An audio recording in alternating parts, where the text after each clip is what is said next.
Well, the Ansett collapse is history, so what's the future? Australia's Federal Transport Minister Anthony Albanese says before making that decision we need research and planning.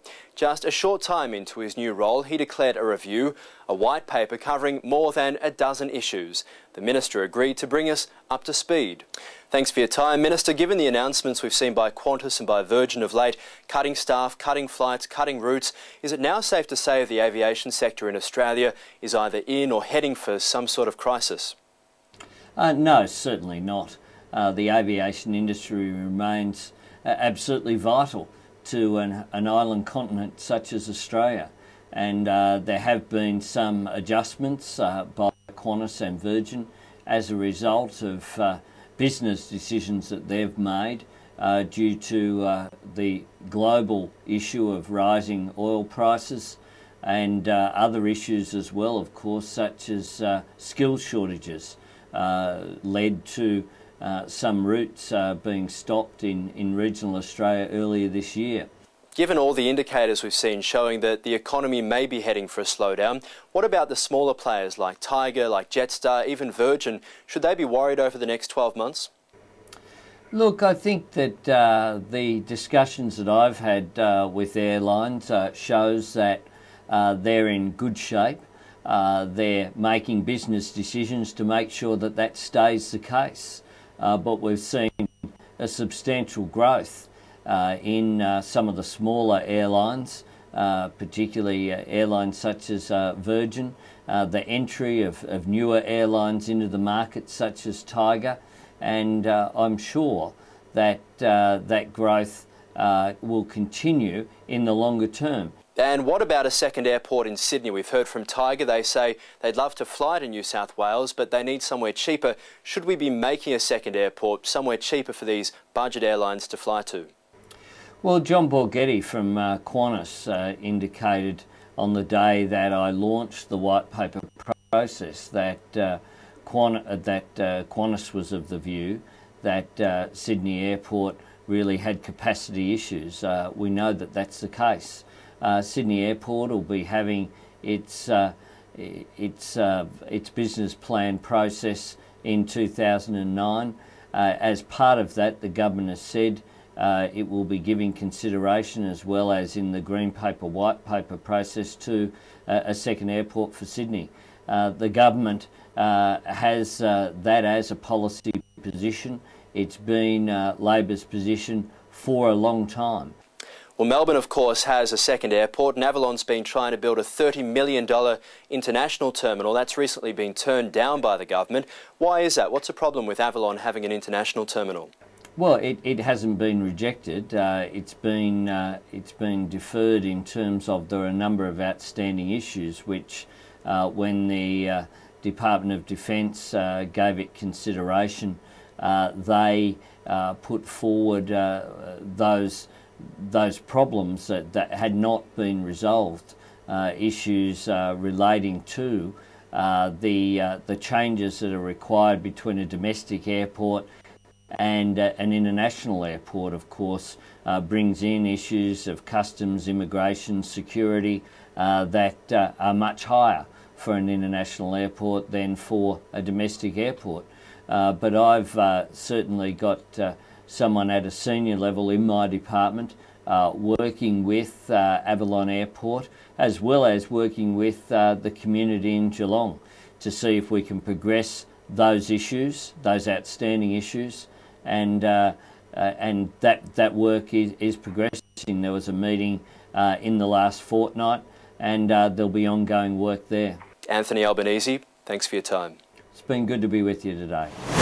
Travellers to Europe and America will be very familiar with the concept of a second airport.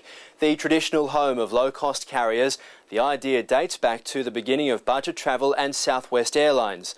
The debate over a second airport in Sydney started back in the 50s, and low-cost carriers today say the second airport theory is vital to their expansion. The experiment in Melbourne has been an overwhelming success. Even if Avalon Airport is almost an hour away from the city, it seems passengers aren't fussed and management couldn't be happier. Well, Tim Anderson, thank you so much for your time. Avalon Airport seems to be the test case for the second airport theory in Australia's capital cities. How's the test going? It's been tremendously successful. We started this project with Jetstar on the 1st of June 2004, and since that time we've had over 3 million passengers come through this airport. Many airports in Australia like to say they're the fastest growing, but I think very clearly that Avalon is the fastest growing airport in Australia. We've gone from literally no passengers in 2004 to this year we will undertake at least 1 million, perhaps closer to 1.2 million passenger movements. Tim, Melbourne is 40 minutes in that direction, Geelong is 15 minutes in that direction. Is Avalon, in a sense, Geelong's airport, or is it an airport for all of Melbourne? No, it's an airport for all of Victoria.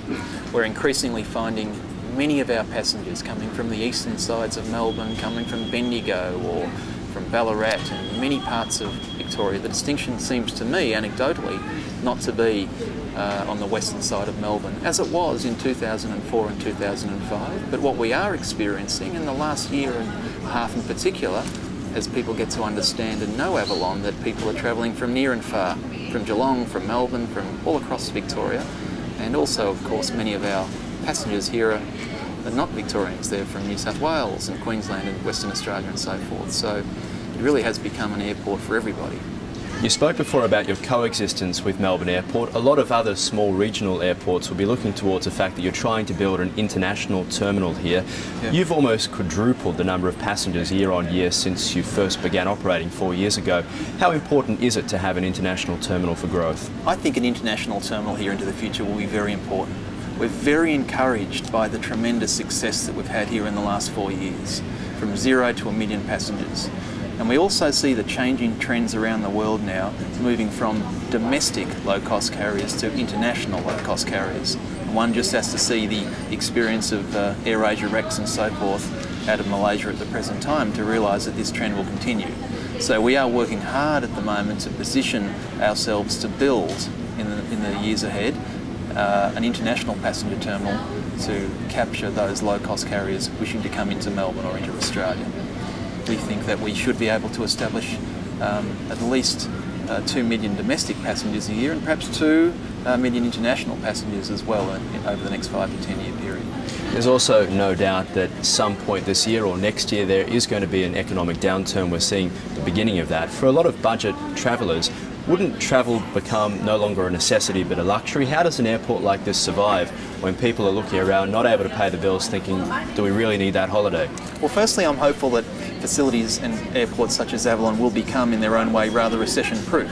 So if the economy has a downturn, then people will look for more effective and lower-cost travelling options. So I'm hopeful, actually, that it might work the other way. And more people will use Avalon Airport in the times ahead if they become increasingly difficult. What I will say is that how we position ourselves to remain effective during hard times is to keep a low-cost model for the airlines. This is all about working, in our case, with Jetstar to offer them the lowest cost model so they can keep their ticket prices low and therefore increase the demand for travel. It's as simple as that. Tim Anderson there from Avalon Airport. And that's all we have time for in this special Business Channel presentation. I'm Ahron Young. Thanks for your company.